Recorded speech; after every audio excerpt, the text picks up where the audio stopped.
And I think actually too, the Australian public will probably have more of an influence on this than anything else. I think that they'll be the ones who will agitate and say, actually, no, we want to have the choice. Why are we being restricted when other countries are able to do it? Why do we have to, also to still sit under the existing financial framework when there is this whole other new framework out there that other parts of the world are really enjoying, and we want to be part of it. That is Caroline Bowler, and this is episode 48 of the Blockchain Pro podcast.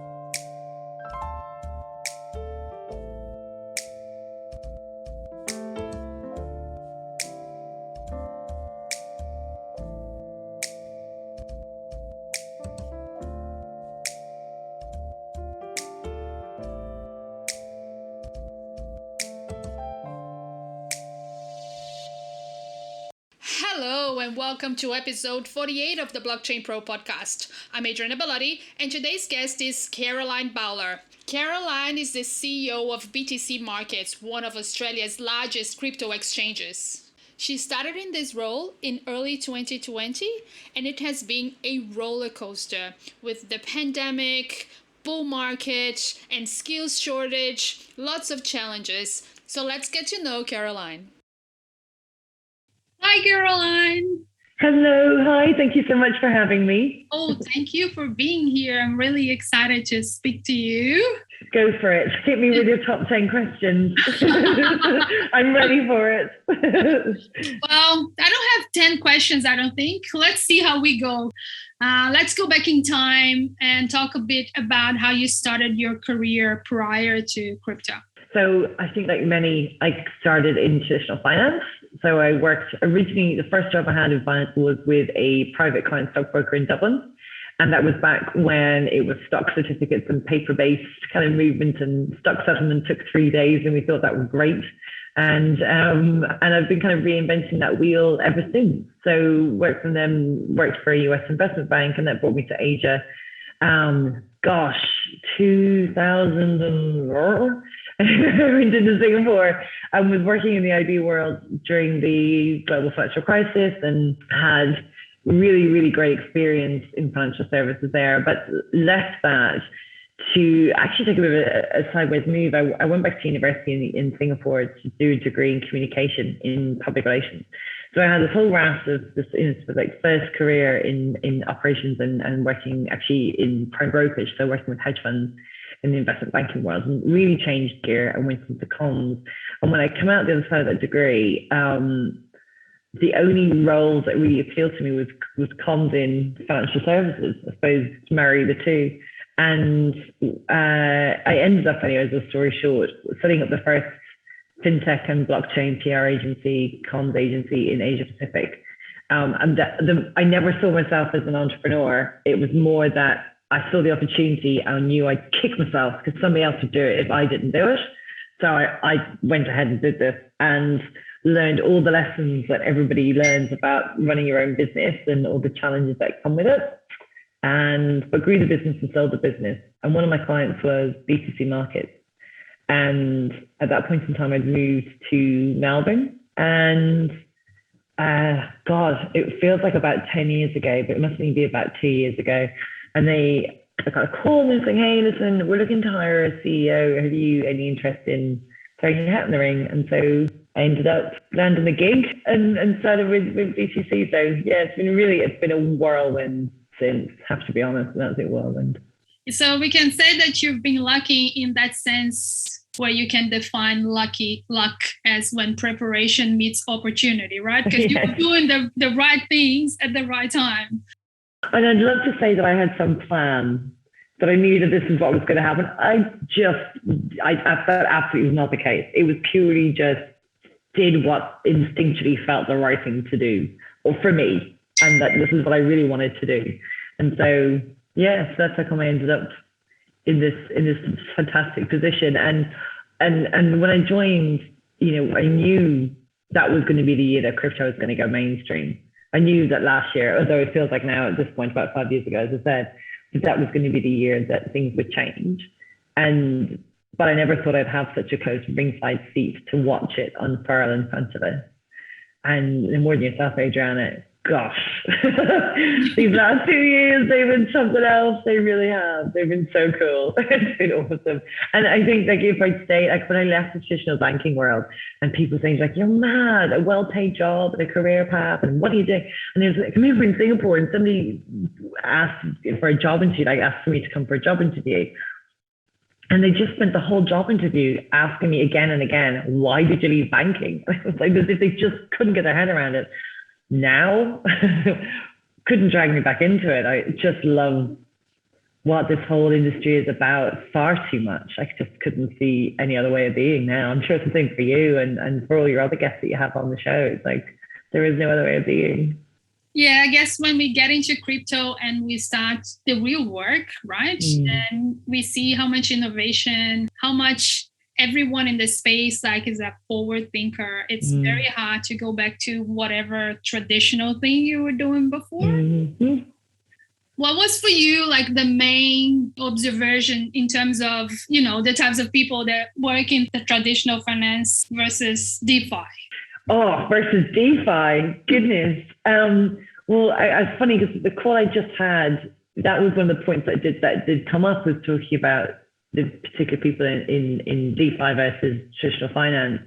And both of them, both sets of people, I think, were incredibly smart. Like my former colleagues, absolutely whip smart individuals, respectively, and working in those teams, you know, everybody had to be on their game at all times.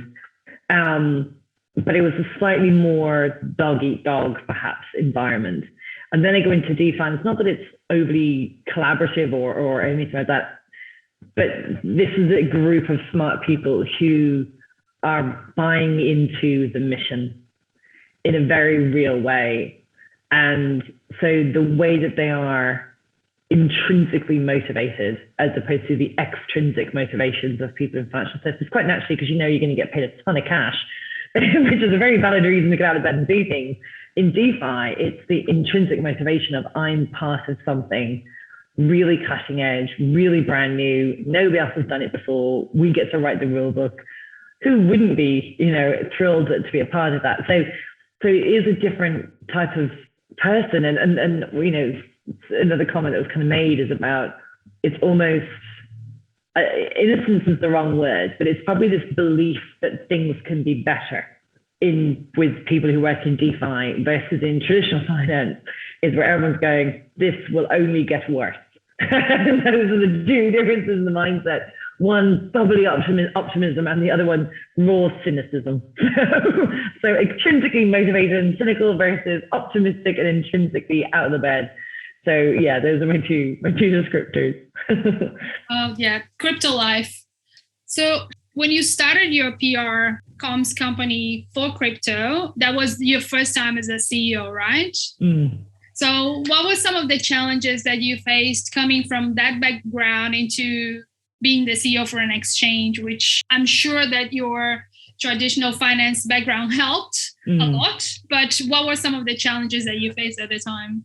So when I left, my last role in traditional finance was working in prime brokerage, and it is long hours and highly pressured and demanding, and you know, a lot asked of you at all times. And I thought that was a pressured job.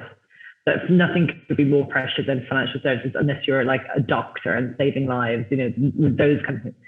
All I did then was set up a PR agency, and then I learned about pressure. Then I learned about what it really was to be on the raw edge of things, because all the safety nets were gone. And I had people that were looking to me to make sure that they made their mortgage payments or salaries or what have you. And so there was no margin for error.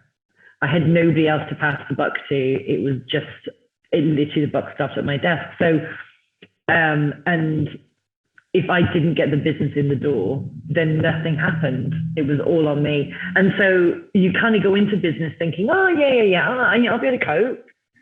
It'll be fine. I've done that. You know, the pressure, I had no idea. And it was a really such an uphill learning curve to adjust to that and get used to that. Or I don't think you get used to it, but just feel comfortable with it. So then when I came into BTC Markets, this is a breeze compared to starting out and running your own business, in that I walked into a business that was still in the startup phase, moving into a scale up. I moved into that scale up stage.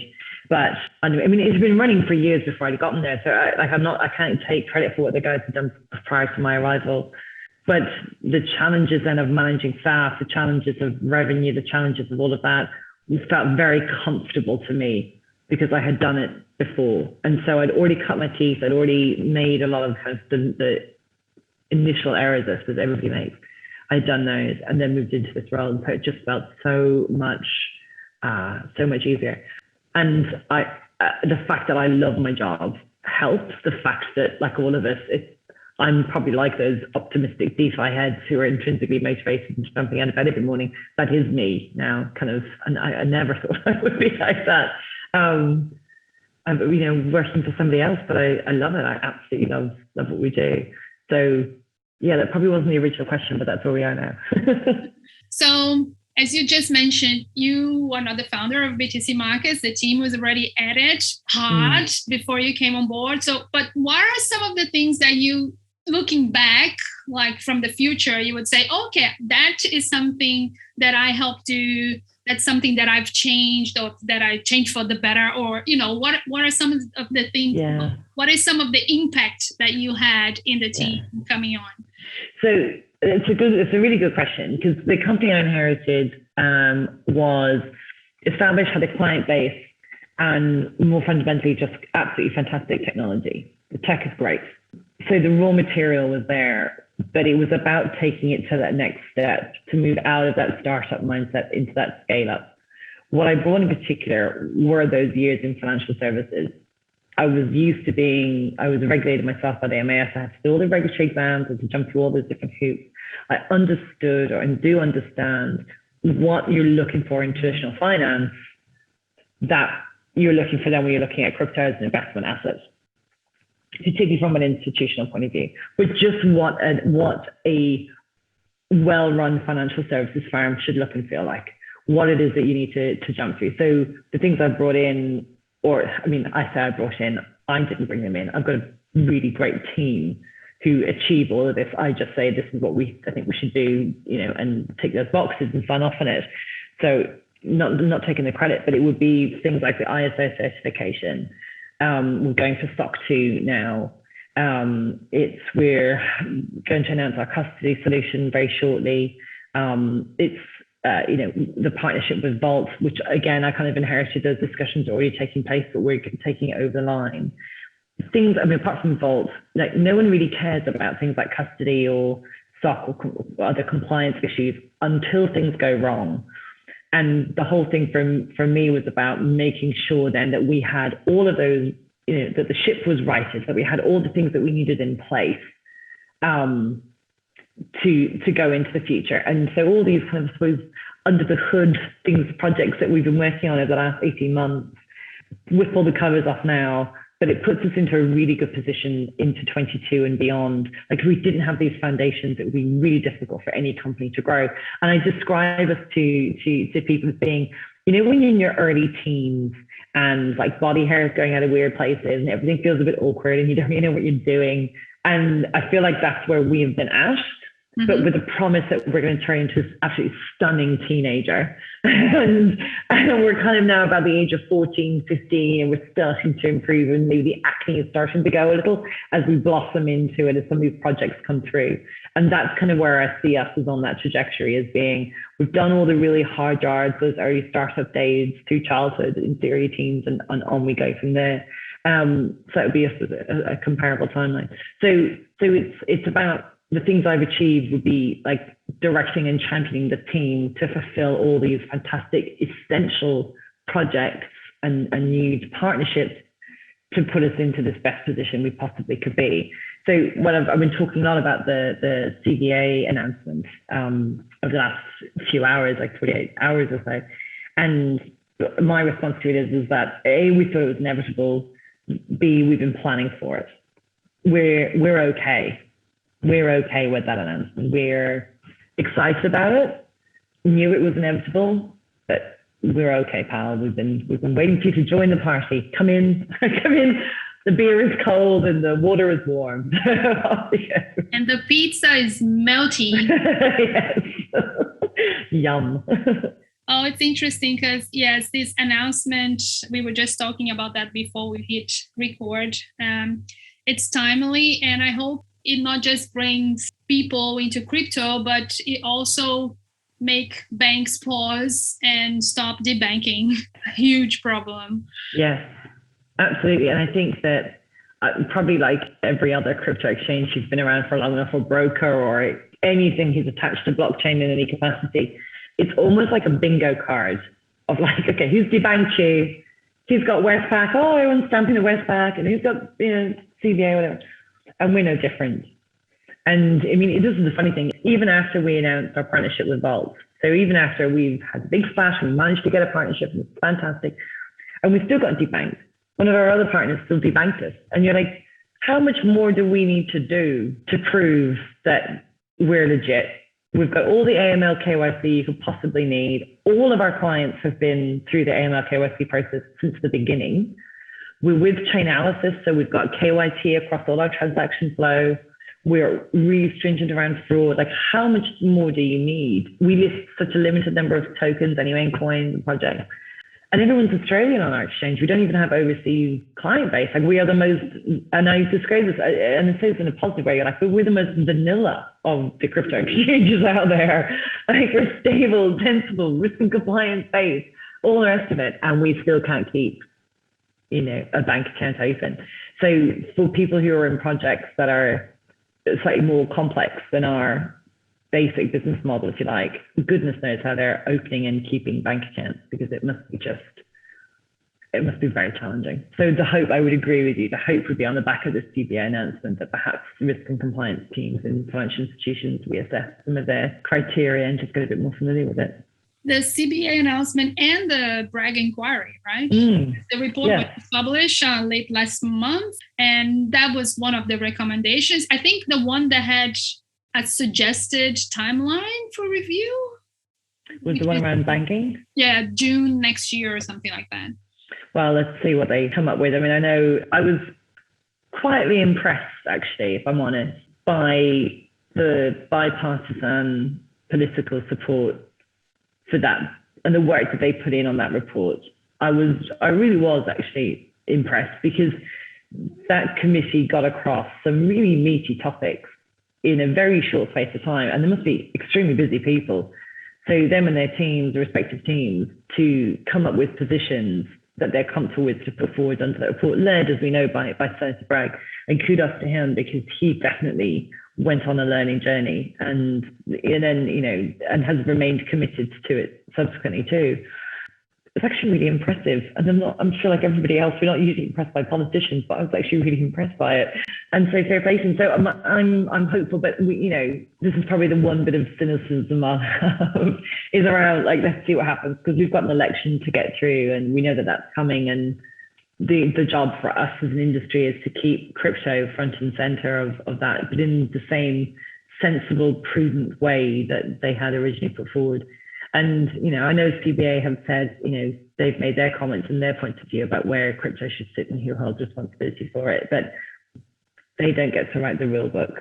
And I think actually too, the Australian public will probably have more of an influence on this than anything else. I think that they'll be the ones who will agitate and say, actually, no, we want to have the choice. Why are we being restricted when other countries are able to do it? Why do we have to, also to still sit under the existing financial framework when there is this whole other new framework out there that other parts of the world are really enjoying, and we want to be part of it. So that's what I kind of comfortably predict will happen. She says now, like, come back to me in a year's time and we'll see how great the prediction that one works out to be. But even around like financial advisory, right? I mean, people want qualified financial advisors in this stuff, and until they've got the regulation in place, that can't happen. And it's a crying shame, because as you know, right, there's people out there that have lost money due to questionable financial advice that they've received, or, projects that aren't quite as well developed perhaps as they suggest. And until you have those kind of barometers of integrity and trust, the whole industry needs it, as well as, but more importantly, our investors really need it. So, but yeah. Yeah, because until we have real financial advisors, people are getting their advice from YouTube. Yeah. That's not the best place to get financial advice. No, definitely not. And also because it's supposed to be tailored to you and your portfolio and your appetite, your risk, where you are in your life. And, I know that there could be a lot of fun trading some of these meme coins. And I wouldn't be one to stop people from having fun with their trading.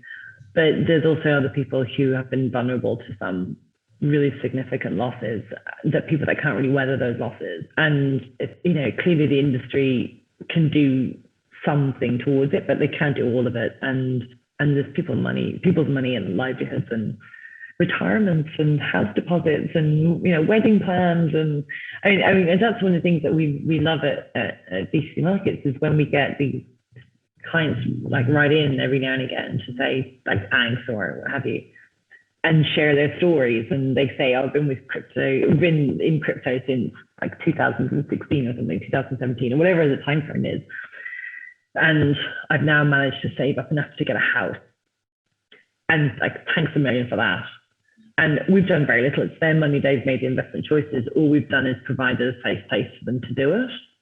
But for us, we were all kind of get a glow off of that. Oh, this is awesome. We're so pleased, because like, you'd never be able to get that off of like just savings account, or similarly, you wouldn't get the same scale of return out of the stock exchange. But they got it off of crypto, and they held their nerve, which must have been some quite volatile markets if they've been around, for the last few years. When I talk about that intrinsic moment, like, that's the glow that we get. Yeah, it's also that we're still like so new that we really care for the results. Yeah. We care, we get happy when people do well, because it's elevating everybody. Yes, and it's why, I mean, and that's the thing, like with the fans business and the ethos in the business, it's always been about.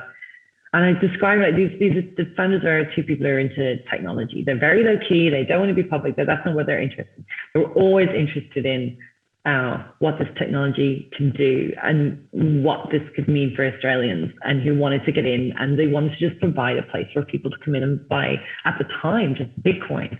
And there was even a discussion where they talk about when and how they made the decision to list Ethereum, because it's like, oh gosh, this is a new one. What will this be like? I mean, look how that one's worked out. And so, so as you say, there is maybe like those DeFi guys, there is that optimism and that innocence and naivety of like, this is so exciting and so cool. And we haven't lost that. We still kind of get that buzz of like, oh, this is so cool. And there's a story, I mean, I personally don't know the individuals involved, but like early employees who just made a killing on crypto and so could leave the job, which is not really like great for staff retention. You're making everybody really wealthy, so everyone just can leave the job.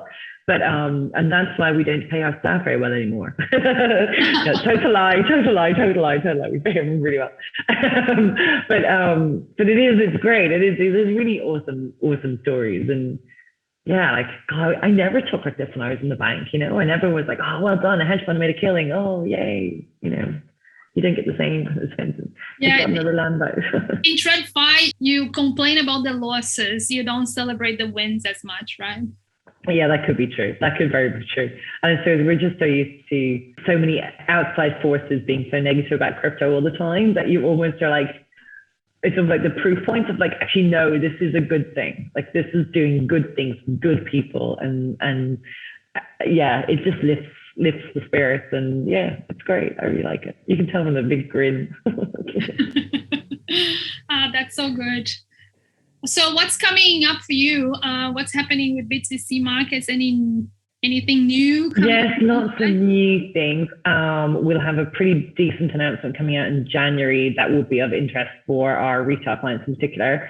Watch the space is something that people have been clamoring for some time, and we've been working really hard on this project, and that's going to come out in January. We are going to have new token listings out before the end of the year. I'm working with the team to find out what my timeframes are on that. I'm definitely going to get at least one, but there's potentially going to be a few more. And that's the plan for certainly the first quarter of next year and onwards, is just ramp up the number of tokens that we're listing. Because this is the thing, like we all trade ourselves, like we all hold crypto. We know, not that we know what our clients want, but we are our own clients. I want more coins on the exchange. I want more there so I can trade more. But what we've been working on has been those, as I say, those unsexy kind of infrastructure projects that you only really notice. Like no one cares about the foundations of your house until you have an earthquake in Melbourne, and then you're like, thank God I had a very decent foundation. And that's what we've been working on. So we'll have our custody option will be coming out, and that's been a big project that we've been working on. Obviously the vault piece has been significant too, and there's a couple of other pretty major projects, and those are starting to clear. And so once the smoke clears on those, we can go into the next quarter with a lot more momentum behind us. But the most thing I think that people will care about is that, yes, we totally hear you.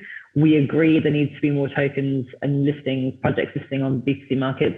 And yes, we are actively doing that, and hold the nerve because they're on the way.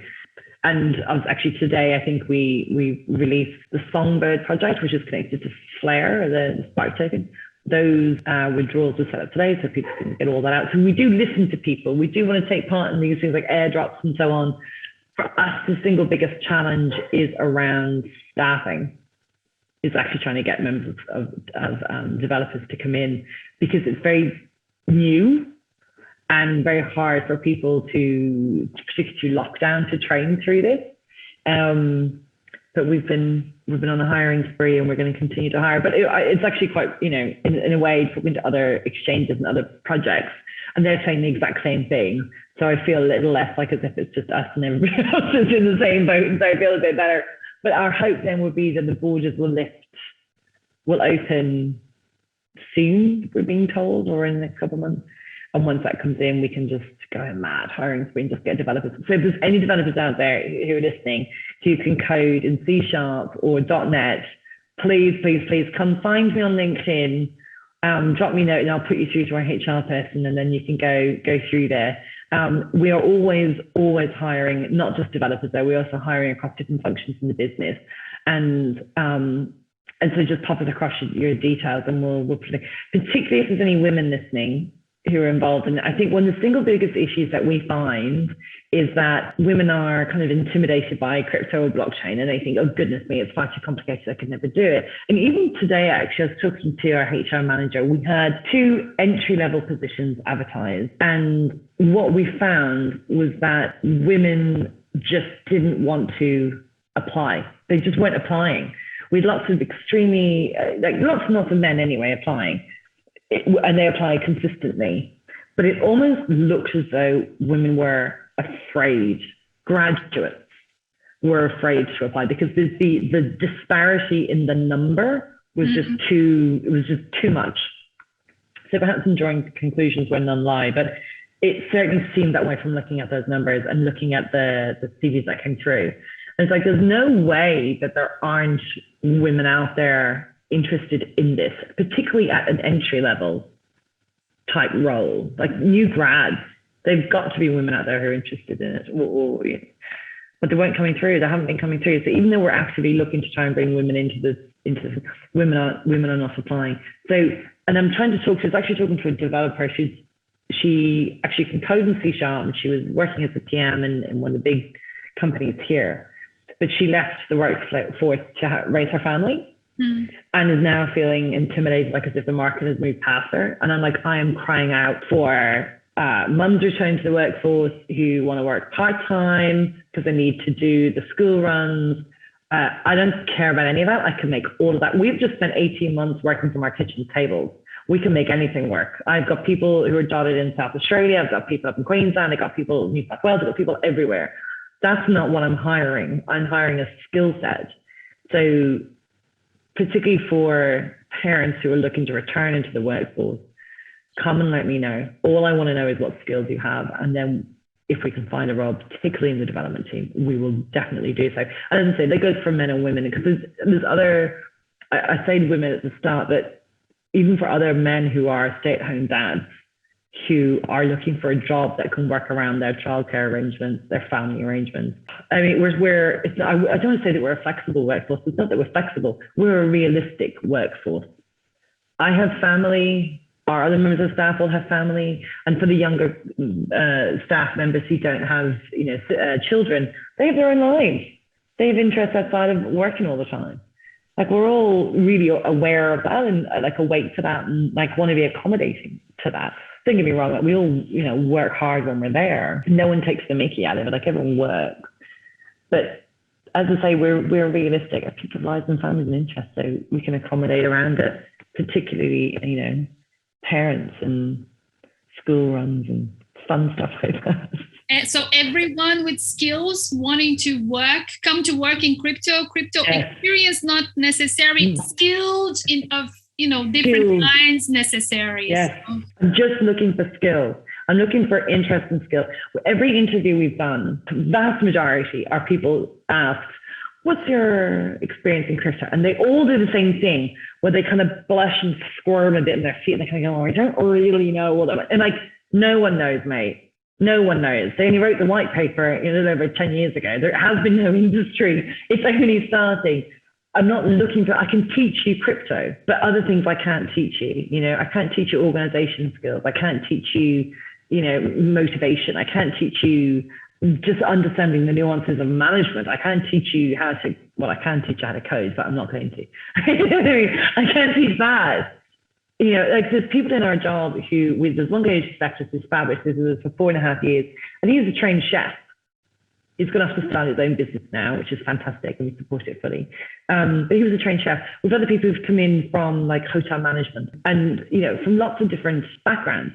We don't give a crap. I just want to see, can you do the job that we're looking to hire for? I know of people that were not working in crypto and have listened to this podcast and have started working in crypto since. And, this is part of why I do this podcast specifically, because telling the stories of everybody who's in crypto today was working in something else 5, 6, 7, 10 years ago. So it is an opportunity to come and work in an industry that is nascent and starting to move forward. Well, this is one we're talking about, and we're interviewing at the moment for a payments product manager. And product managers in general. And one of the points that we make to them is that the opportunity working in payments means that, or working in crypto rather, means that in about 2 to 3 years' time, you will be the subject matter expert in Australia on this particular area, because nobody else right now has any idea about any of it, because it hasn't been done before. And you'll be the person that will do this particular project, and therefore you will be the subject matter expert for the entire country. What is that going to do for your career chances? So you come in and you join us now. We can't pay big bank money because we're not a big bank. But what we've said to you instead is that we pay well, like, don't get me wrong, but in 3 years' time, your salary expectations and career expectations will skyrocket because nobody else will have the experience, and only a handful of people in the world will have that experience. So, it's the golden ticket to get into crypto now. But we do ask that people kind of come in with that understanding that it's a blank piece of paper. And this is probably going a little bit off topic, but when people come in, this is the topic, this is what I say to all of them. They need to be okay with the blank piece of paper.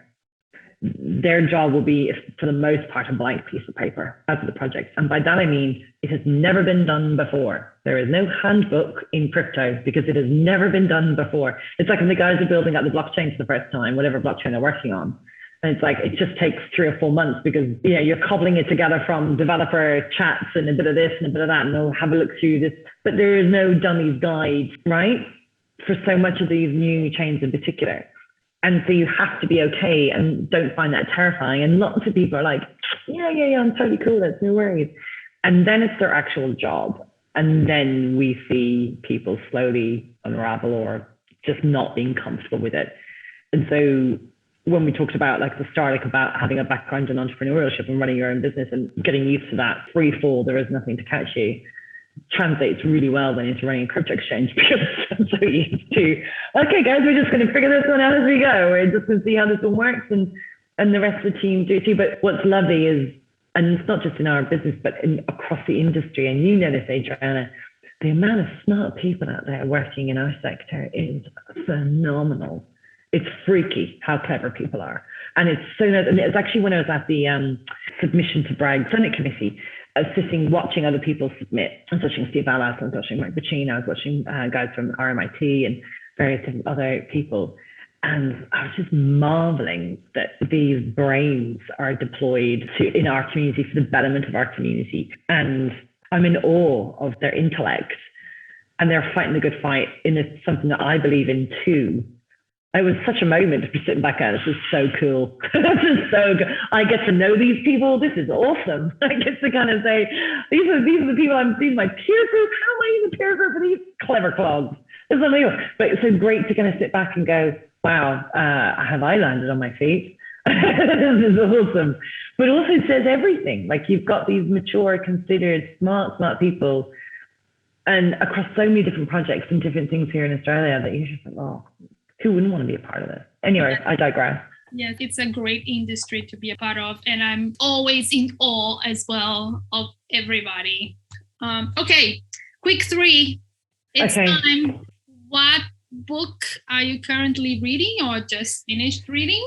Yes, I had to look this up just before we came and recorded this. So I've just finished 2 books back to back. The first one is by a lady called Sally Hepworth, based here in Melbourne, called The Younger Wife.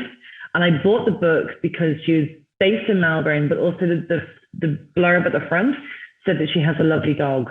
And I have a lovely dog, I know. And so as soon as I saw reference to a lovely dog, I went, I have to buy that book.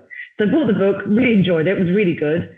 And then that was on Monday. And then on Tuesday, I wanted something else to read. So I picked up the Leanne Moriarty one about apples never fall far from the tree, whatever it's called. And again, another great page turner that I just spent the whole day. I know there's a whole big thing about a horse race. I'm not really into the horses, but instead I spent around reading. Reading is really good, really great. And they're also because they're based in Melbourne, and it's great to kind of sit back and go, I know, particularly not being Australian, right? That it's like, oh, finally bits of the country I know are in books. And so I was having a good read. And yeah, so really good, really fun and enjoyable page turners. Oh, that's great. That makes you feel like you belong. Exactly. Everybody wants to belong. What's your favorite crypto resource? So I really like every morning when I open my bleary eyes, the first thing I look at is CoinMarketCap. I know that's really the best thing I do. So my resource is every day without fail. First thing will be CoinMarketCap. And then I look at the WhatsApp groups that all my family are in, and I look at all those chats. But the first thing I look at is what's Bitcoin's price? What's the volume it's trading? What's our market cap? How are we all looking? What's the story? And that's the first thing I look at. I must admit, that's not the first thing I look when I wake up. All right, favorite project? There's heaps, obviously. So old school, obviously, Ethereum. I've always had a bit of as I say in Ireland, a bit of a grow for Ethereum. But I really got into, so we list Algorand. And we started listing Algorand, I think probably towards, I think it's the tail end of last year, but time doesn't make any sense anymore because it's all been COVID. And we worked with the guys from Mel's Gold, who are an Aussie project, to list their gold token, and which is a really great project in and of itself. And they connected us into the team at Algorand because Mel Gold is on the Algorand blockchain. What I realized is the more I looked into the Algorand project itself, was this intelligence of the founder, like the vision, the robustness of how it's built out, but also the timeline, the whole ecosystem that they're creating, how they're looking to deploy it, the use cases that they're putting forward for it, all kind of rang my bells. I really liked all that I was reading about it. And then when we started actually working with Algorand on with the listings and various different things, I was so impressed with the team. Like just the day-to-day interactions with the team were really positive, and they're a smart bunch. And so if I have to put a gun to my head, I have to say it's probably Algorand. Oh, yay. I really love that answer. I am totally biased. People, this was not pre-written in any way. I had no idea Caroline was going to say that. But yeah. But genuinely was really impressed with the team that I dealt with. It's same with me. Like first time that I heard about Algorand was when Sylvia was visiting Australia, and I got to spend a lot of time hanging around with him and Steve, and I could ask all the questions, and he was like so patient and so gracious. And since then, I've been like the biggest fan of Algorand. But everybody else I've spoken to in different countries and different time zones, and everyone's accommodating and friendly, and it's just so darn smart that, but really generous with their time and their story and the whole thing and how they can help and what can they do. And I mean, that's not to say other projects aren't like that. I wouldn't dare to assume that. That's probably been my most positive interaction with the project to date. Amazing. Awesome. So we've done it. Yay. Okay, how can people find you? Come and get me. I'm on both Twitter and LinkedIn. And if you're trying to find me on Twitter, generally look for a tweet from Blockchain Australia or Steve Ballas, and you'll find that I've liked them. So they'll definitely find me there. As you know, I'm on the board of Blockchain Australia representing the digital currency exchanges. So I'm always looking at what are we saying? What's BA coming out with now? And liking. So you'll definitely find me there, or you'll find me on LinkedIn. You'll definitely find me there. But if not, you can always just drop me an email, caroline.bowler@b2cmarkets.net. I make no guarantees I'll be able to reply though. My inbox this morning has 3,500 emails in there. So good luck trying to get through. It's even like, God bless him, my poor fella, he drops me text messages throughout the day, and I'm like, and I'm going to get back to him. And then I kind of get spat out the other end of the day at about 8 o'clock. And it's like, hi, and I didn't take anything out for dinner. And if you asked me to take something out of the freezer, but sorry, that was at 1 o'clock. I just been on call. For me, Twitter works. That's how we got this organized. Because Twitter's easy. Just Twitter asks less of me, and I can, just keep scrolling, and I can just retweet in a couple of sentences, if even send, and I can handle that. But anything more detailed, lengthy, don't bother. I just don't have to read it. I don't have the headspace. I'm too busy thinking about all these amazing projects and things that we're working on, and how cool it all is. Awesome. Thank you so much. Thank you. It's been really fun. It's been lots of fun. I appreciate it. Thank you. And that was the phenomenal Caroline Bowler. Get in touch with Caroline, ping her on Twitter if you're looking for a job in crypto. This is your chance. Get on board. We need great people to take this industry forward. And crypto is the most fun place to work. Yes, it's high pressure. Yes, things happen super fast, but it's also super, super fun, and the people are amazing. So come join us. That's it for this episode. Hope you enjoyed the conversation. I will see you on the next block. Bye.